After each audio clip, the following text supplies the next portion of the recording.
By the third Wednesday, half the town had noticed Luther Mason was walking the wrong way. His house sat west of Bell's Mill, past the equipment shed and the barrel shop. Flora Reed's boarding house stood a quarter-mile east. No man forgot the direction of his own door 3 Wednesdays running. The first time, there had been rain to excuse it. Not a light rain. The kind that came fast off the hills in late October and had the road dark and slick before the last wagon left the yard. Luther came out of the mill with his coat already on and said the road was poor and he was going that direction. Flora looked at him. He was not going that direction. West held everything that belonged to his life. East held nothing of his except the road to her boarding house. She said nothing. He offered nothing more. They walked. He kept her pace without making anything of it. Where the road dipped past the milliners, it had already gone to sheet water, and he steered her around the worst of it without quite touching her elbow. "Does the road do anything in this town," she said, "except misbehave?" "Only when watched." She glanced at him to see whether he'd meant it as a joke. His face gave her nothing back. She decided to let herself smile about it later. Somewhere it would cost her less. Near the barrel shop, he stopped and looked back. Not at the yard, not at the dock, but at the office window, where the lamp burned small and square in the wet dark. She watched him look at it, and understood something about him in that one glance. He was a man who could not stop worrying about what he'd left running, even after he'd already checked it. He turned back to the road, and they walked the last block in silence. At the door he stopped. She turned. He looked at the road behind him, the road he'd have to walk back alone. "Good night, Miss Reed." "Good night." She went in and stood at the foot of the stairs with her hand on the latch, listening to his steps go back the way they'd come. The wrong direction. The long way home. Past a mill he had already checked once that evening. She stood there longer than she should have. And the next Wednesday, when the road was clear and there was no rain to justify it, he came back anyway. Flora had been at Bell's Mill 3 weeks by then. She'd arrived at the end of harvest, with 1 carpet bag and a letter from Amos Bell, worn soft at the fold, and the last of her coach fare already spent. Amos was 3 weeks in the ground. Luther read the letter in the doorway and told her plainly the job had died with the man who'd offered it. A farmer behind her said something about a woman and a pen, pitched low enough to pretend he hadn't meant to be heard. She asked for her until noon. Luther looked at the wagons waiting in the yard and the unanswered papers piled on the desk behind him, and stepped aside. By noon, she'd found what the mess was hiding. A creditor's claim against the mill that Amos had, in fact, already settled, in his own hand, 2 months before anyone thought to look again. She set the proof on the desk where Luther would find it. He read it standing and didn't sit down until he'd said flatly, "This was paid." By evening, the whole yard knew the woman in the office was staying. That much the town understood. What it didn't yet understand was Wednesday. The second walk came dry. No rain to excuse it, no flooded road to explain why a man whose house sat west of the mill would choose to walk a woman a quarter-mile east, and then walk most of a mile back alone. He simply came to the dock at closing with his coat already on, and she didn't ask why, and they went. "You are aware your house is the other direction?"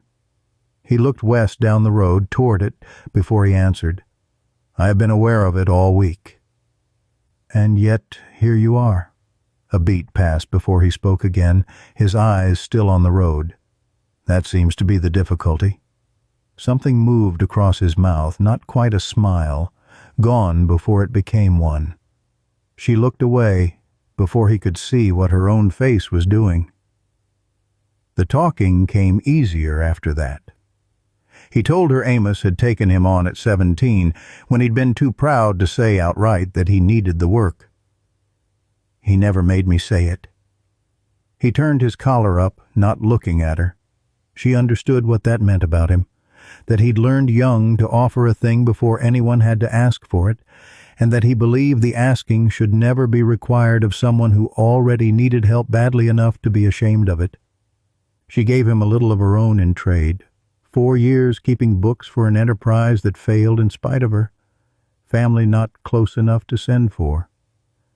He nodded once and didn't press further, and she was glad of it, because she wasn't sure what else she'd have said.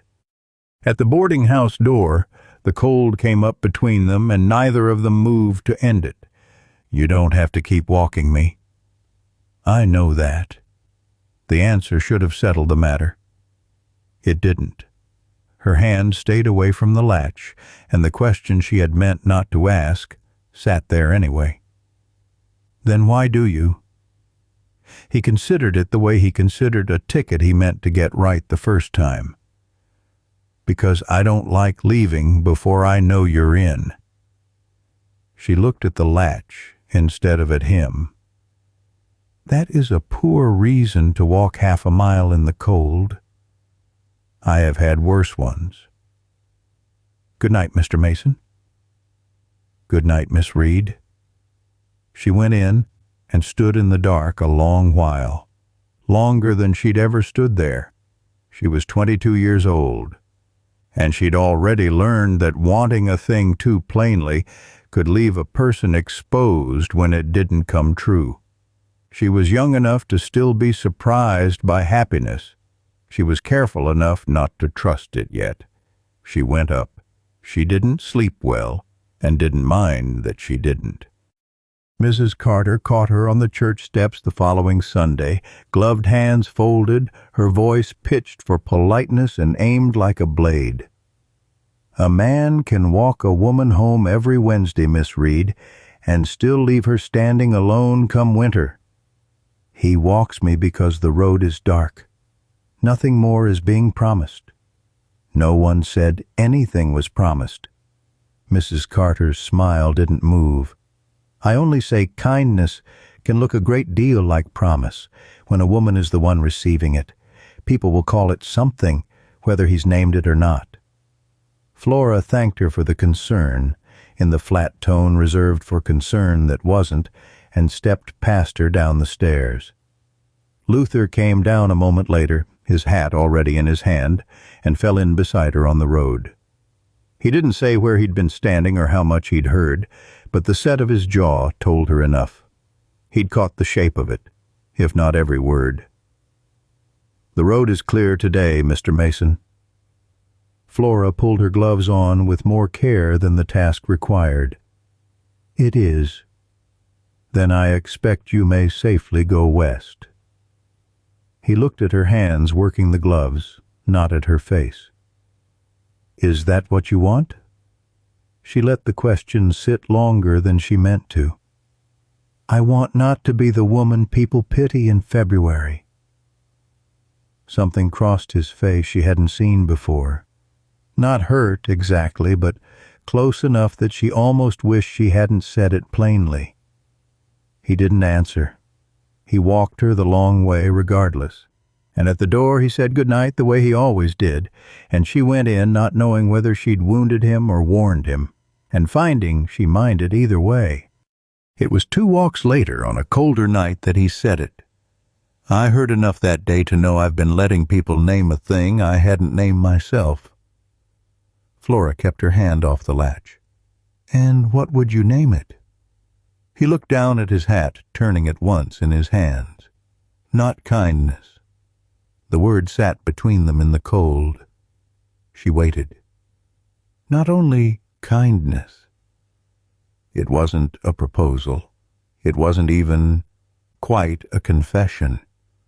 But it was more than he'd given her before, and she felt the weight of it land somewhere under her ribs and stay there. That is a careful thing to say. I am a careful man." She let that sit a moment before she answered. "I had noticed." His mouth moved once, the same near smile from the dry walk gone as quickly. Neither of them said anything further. The cold sat between them a moment longer before he turned for the road. The following Wednesday, she stopped a step short of the boarding house door instead of going in. "You always walk me east?" He looked toward the west road, toward the mill, the equipment shed, the small house past the barrel shop. "Everything you are responsible for is that way." He was quiet.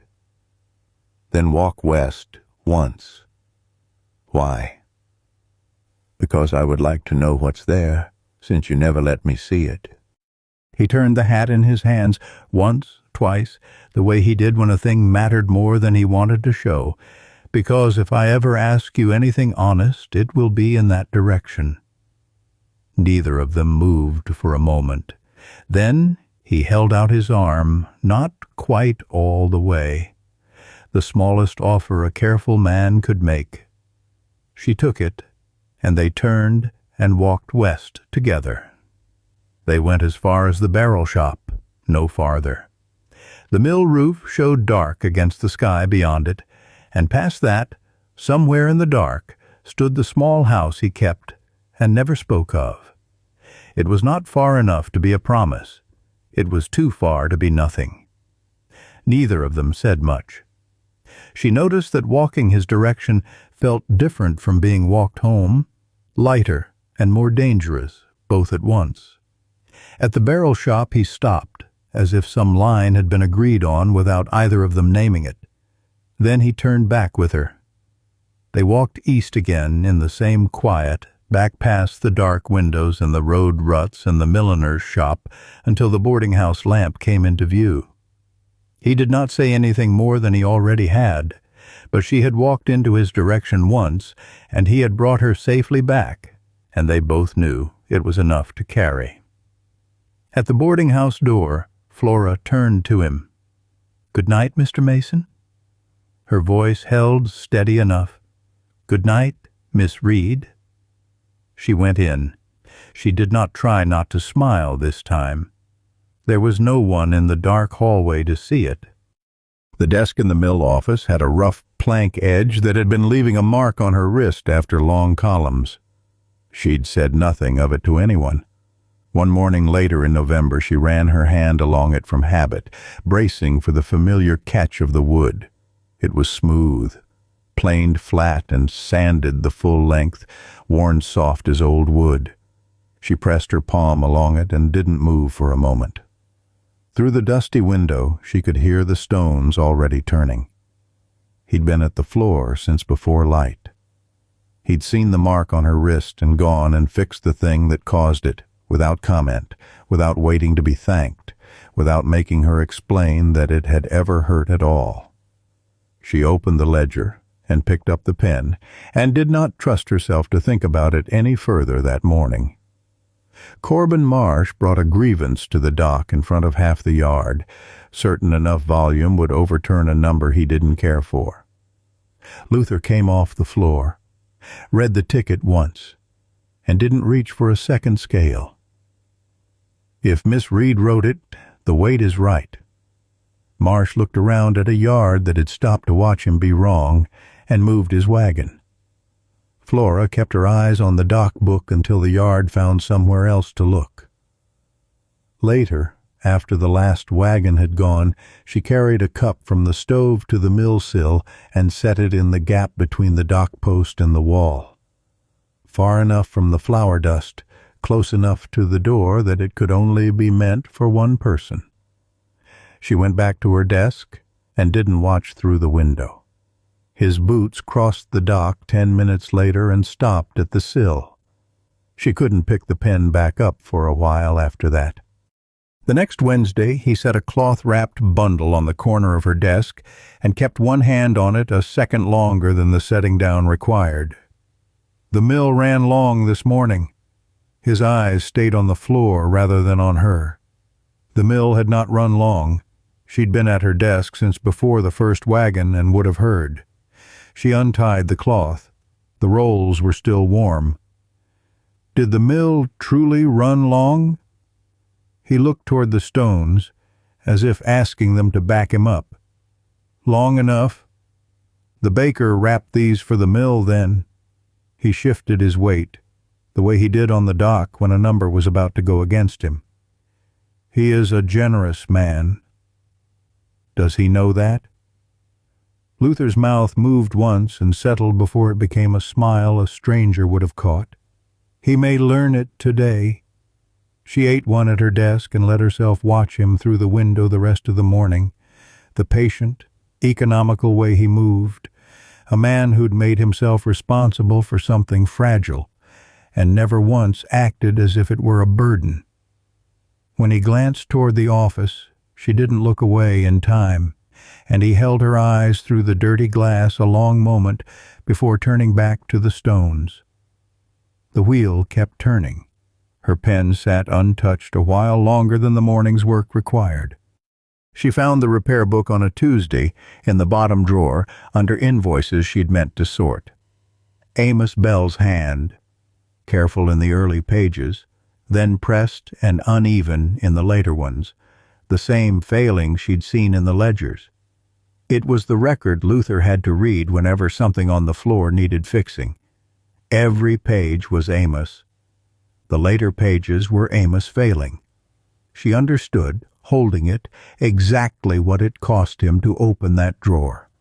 She spent an hour copying the current notes onto clean paper in her own hand and left the old book closed, and set the copy on the corner of the desk where he'd find it without having to ask what it was. She had not done it for the mill. He found it that afternoon.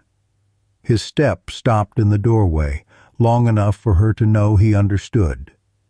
He said nothing then. Later, at the end of the day, the step came back and stopped again. "Thank you, Miss Reed." He said it to the paper, not to her. She nodded at her work and didn't trust herself to say anything in return. Lydia Bell was 14, and she'd begun coming to the office in the late afternoons, standing in the doorway with the stillness of someone who'd learned to watch a room before trusting it. She was Amos Bell's daughter, and on paper, the owner of everything around her, though she wouldn't be old enough to hold any of it outright for years yet. Mrs. Hester Vale brought her and waited, or stepped out for the hour. The first time, Flora turned the ledger so Lydia could see where Amos's hand had changed as he sickened. Careful in the early pages, pressed and uneven later. Lydia touched the margin beside the autumn entries, not the writing itself, just the edge of the page. He still knew what he was writing. It wasn't a question. Every figure is right. He just couldn't always make his hand do what he meant it to. Lydia was quiet long enough that Flora thought the subject had closed. If the mill fails, does that mean Papa failed? It wasn't a child's question. It was the question of someone old enough to understand exactly what hung on the answer and young enough to still need someone else to say it aloud. Flora set her pen down before answering. A thing failing is not the same as the person failing. Your father kept the wheel turning until he couldn't. That isn't failure. That's the whole of what any of us can ask of ourselves. Lydia looked at her own hand resting near the page, not quite touching it. Luther had come to the doorway partway through, a ticket in hand, a question half-formed. He saw Lydia bent over the page with Flora's hand near it, but not on it, leaving the girl room to find her own way, and he didn't ask his question. He put the ticket back in his pocket and went back to the floor, having understood something about Flora he hadn't fully understood before. Aldous came on a Friday with a leather satchel and a voice trained to make people doubt themselves. He looked at Flora, then at Lydia in the corner chair. He would wait for Mr. Mason. The matter involved questions of legal standing. Luther came in off the floor before Flora had finished not answering him. Aldous laid his papers out and made his case in the tone of a man instructing someone beneath his notice, then turned the whole weight of it on Flora. "I don't question the arithmetic. I question whether anyone had the authority to act for this mill." The yard outside had gone quiet. Luther moved to the edge of the dockboard and stood at her left, not in front of her, but beside her, where the watching men could see them stand the claim down together. "Miss Reed speaks for these books because she knows them better than anyone here. Write your dispute to the county office." Aldous asked Flora to show him the entry. She opened the ledger on the dockboard, set her finger on it, and held it there while he read. He stood a long moment, then said the documentation was in order, and left. Flora put the kettle on, and when it was hot, she carried a cup to the sill and went back to her desk. His boots crossed the dock and stopped. The quiet that followed wasn't the quiet of a man drinking coffee. It was a man working something out. The boots came back to the doorway. "I should have known it sooner." Flora looked up. "Known what?" "That you had the right to speak before I gave it to you."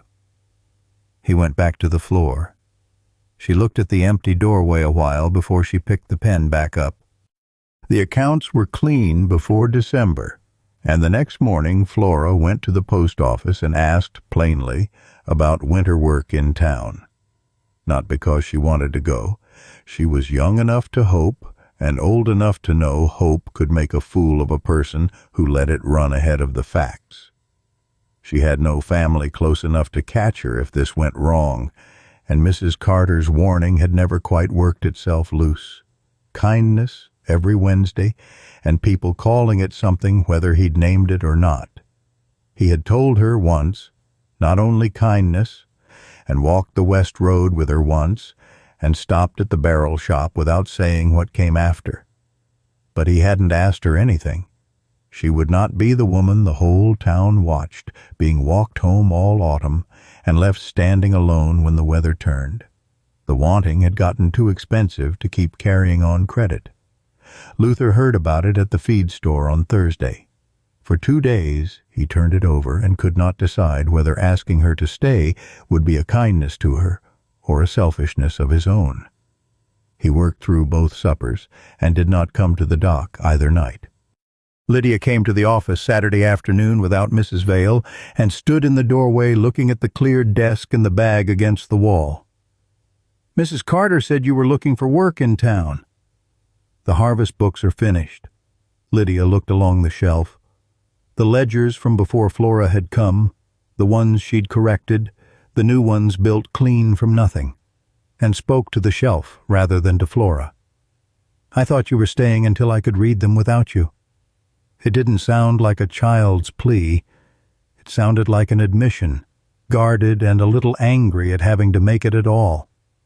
Flora asked her to sit, and they went through the column together until Lydia had it on her own. Then Lydia went home, and Flora stayed at the desk a long while after, looking at the lamp, not letting herself sit with the morning's conversation any longer than she had to. By Sunday, Luther understood there was a third possibility he had not let himself consider, that letting her leave without asking was not restraint at all. It was cowardice, wearing restraint's coat. Luther came Sunday evening, the light nearly gone. He saw the bag against the wall and stopped at the near corner of the desk, his hat still in his hand. He had thought all afternoon that silence was the careful thing. Walking her home and saying little, bringing rolls and calling them an accident, smoothing a desk edge and never once naming why. He understood now that it had not been careful with her at all. He had let the whole town name a thing before he found the courage to name it himself. He did not say any of that yet. He turned the hat once in his hands. "Walk west with me." Flora looked up from the desk. "Now? For supper. Mrs. Vale knows I came, and where I am asking you to walk. I told her I would bring you back before the boarding-house lamp went out. If that asks too much—" Flora's hand stilled on the desk edge. "It asks plainly. That is what I meant to do." She held very still a moment longer. A walk home was one thing. This was something else, and she could hear the difference in it before he said another word. They left the office and crossed the yard together, past the equipment shed, past the dark hulk of the mill with its wheels stilled for the night. The road narrowed where it always had, west of the barrel shop, running on toward the small house Luther kept and had never once invited her to see. The first time they had walked this direction, they had stopped at the barrel shop. It had not been far enough to be a promise. It had been too far to be nothing. This time, he did not stop there. She did not ask him to.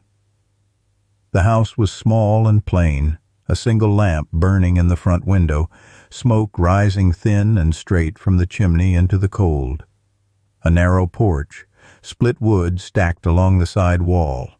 2 chairs pulled up near the stove. He had gone home before coming for her, long enough to light the stove and lose his nerve twice before finding it again. "You left the lamp burning," she said, on the porch step. "I wanted you to know the door. I knew the road." "I know that." She looked at him a moment in the lamplight. "You keep saying that." "I keep meaning it." Inside, the table was plain and bare. The stove was warm, but nothing waited on it. A cloth-wrapped loaf sat on the shelf beside a small pot of beans he had not yet set to heat. "I had not made it as far as supper," he admitted. "That is usually where supper begins. I had the beans." A bold start. That almost made her smile, which was inconvenient, so she set her gloves down and asked where he kept the cups. Supper turned out not to be a thing waiting on the table, but a thing they made between them. Luther took down the pot and set it on the stove. Flora found one plate on the shelf and another, slightly chipped, in the dry sink. "Do you always invite a woman to supper before deciding where the plates are?" "I have not had much practice." "That is evident." His mouth moved once, almost a smile. "The coffee is better than the planning." It was. They worked around each other carefully at first, her reaching past him for the breadcloth, him stepping aside without being asked. And then more easily, the way 2 people move once a kitchen has decided to be small enough for both of them. They spoke of ordinary things while the beans warmed, the cold settling in early, Lydia's figures coming along well, whether the mill would need to slow before the hard freeze. But the room made the ordinary things feel different. They were not at the dock, or the desk, or the boarding-house door. They were at his table with 2 plates, one of them chipped. When the plates were empty, Flora rose without being asked and began gathering them. Luther didn't stop her. She folded the breadcloth and set it by the stove, and for one quiet minute the small room held the shape of a life neither of them had named yet. She set the last cup down. "I do not mind walking west." It wasn't a joke. Her voice held steady and plain, the way she wrote a figure she knew to be right. Luther set the cloth in his hand down carefully on the table and turned to face her. "I thought silence was the careful thing." He didn't look away from her now. "It was not careful with you." She waited. "The mill can stand without you now." His hand stayed at his side still. "I am the one asking. You don't have to ask me to stay. I know that. That's why I'm asking." He held her eyes the way he'd held them through the dusty office window. the way he'd held them at the barrel shop when neither of them had said what the stopping meant. "Marry me, Flora. Not for the mill, not for Lydia. Not because you have nowhere else to go." He turned the hat once more, then set it down beside the breadcloth, done with kneading it. "Because I would like this road to be yours, too. I came because Amos Bell made me a plain promise. I stayed because the work was honest." Her eyes moved once around the small room, the lamp, the table, the mismatched plates. But I stopped thinking about what came next, somewhere between Lydia's questions, the coffee on that sill, and the first time I walked west with you. "Yes, I'll marry you." He crossed the small space between them only then, and she put her hand in his, and he held it the way a man holds something he has been careful with for a long time, and is finally glad to stop hiding. Later, he walked her east once more back to the boarding house, with the same careful distance he had kept from the beginning. But this time, when she stood at the latch, neither of them had to wonder what the walk meant. They married on a Thursday in December under a flat white sky. Mrs. Vale brought Lydia, who kept Amos Bell's old account pencil in her coat pocket the whole ceremony. Only once near the end did she look across at Flora. Not quite a girl's look, and not yet a woman's, but the steadier expression of someone too young to be treated as fully grown and too old to be managed with comforting lies. At the church door, Luther offered Flora his arm, and she took it. Mrs. Carter stood near the steps with her gloved hands folded, the same hands that had once folded themselves around a warning about Wednesdays in winter. She said nothing now. She did not need to. The whole town could see which direction the two of them turned to walk. They walked west. They passed the barrel shop, the place where once they had stopped because going farther had meant too much. This time, they did not stop. 10 years on, Bell's mill opened before the light was full the way it always had. Lydia Bell was 24 now, and she kept the books herself, had for 3 seasons, since Flora had handed the ledgers across the desk and told her the accounts were hers to carry. She stood at the dock in the gray pre-dawn with the weight log open in front of her, and when a farmer brought a short weight, she said so plainly and didn't wait to see whether the yard would back her. It always did. Mrs. Vale still came most mornings with her basket on her knees and took the office chair by the stove. No one had ever suggested she stop. Flora still came when Lydia asked, though Lydia asked less every season. Some mornings she came anyway because the mill had become part of the shape of her own life, and because 2 small children at home didn't change the fact that this place belonged to her too. This morning she stood at the office window with her coat still on, watching the yard fill. The lamp burned on the corner of the desk. Lydia was already into the second wagon's weight. The wheel turned, the river ran on beneath it. Luther crossed the yard with 2 cups. He set one on the office sill, in the gap between the dock post and the wall, the place she used to leave his, and came through the door and stood beside her at the window. He didn't say anything. He looked out at the yard the way he always had, and then he looked at her, and the checking in his face stopped. And he simply looked. She took the cup from his hand. Their fingers stayed where they were a moment longer than the exchange required. Some evenings, when the weather allowed it, the two of them still walked west together after the mill closed, past the barrel shop, toward the small house with the lamp in the window. The barrel shop was no longer a boundary. It was only something they passed on the way home, unless one of them happened to smile at it, remembering. Once walking west had been too far to be nothing. By now it was simply the way home.